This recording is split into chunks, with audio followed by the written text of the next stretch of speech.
Burnout is the end result of stress not being managed. So when we're not looking after ourselves, we go through different stages of stress, and then it can lead to burnout in the end. And the WHO in 2019 actually revised the definition of burnout. They changed it from a medical condition to a syndrome. So it's defined as a syndrome conceptualized by unmanaged stress. And the three main characteristics to define burnout is number one, that sheer exhaustion, that depletion, that feeling of fatigue. Number two is that feeling of disconnect, being detached from yourself, detached from your workplace, detached from your family and friends, and maybe even a bit cynical and negative. And number three is that lack of efficacy.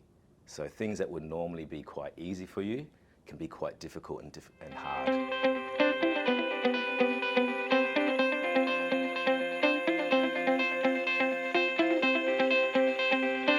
CEOs, leaders, and other managers are very prone to burnout because they put pressure on themselves, first of all. As high achievers, as high performers, they obviously want to do the best they can and perform at their best. So they put this high pressure on themselves to meet their targets, to problem solve well, to make decisions.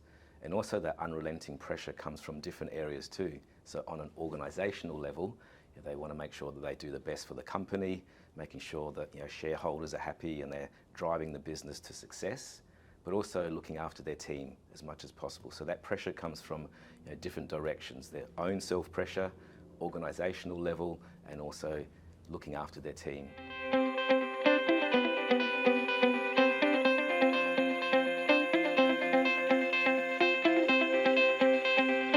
Well, often people get confused about stress versus burnout.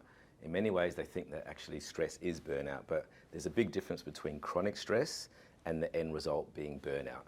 When we're feeling chronically stressed and overwhelmed, we have that feeling of like too much, too much, too much.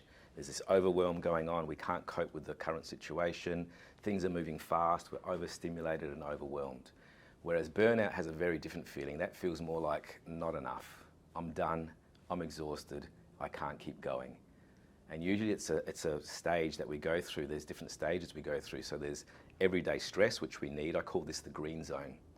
So in the green zone, we can actually operate at our best. We can do the work that we do, operate as a high performer, and we can actually manage our stress because we get stressors coming in every day, and we can manage that if we look after ourselves, if we do our self-care practices.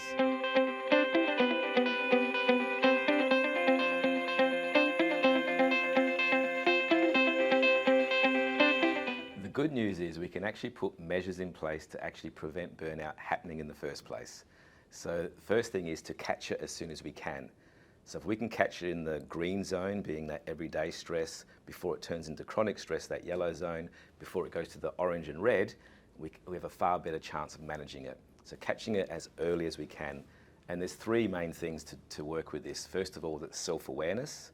You can't change what you don't notice, so we have to be aware first. Then it's the ability to self-regulate, and then also some consistent self-care. I'll go through them one by one a little bit. So self-awareness is the ability to notice your behaviors, your emotional responses, the way that you work when you are feeling stressed, to be able to do something about it. It might be something like just going for a walk around the block if you're feeling a bit overwhelmed or overstimulated. Or if you've got too many windows open on your computer, to stop, pause, have that self-awareness to become present again. So that self-awareness piece is number one. As I said, you can't change what you don't notice.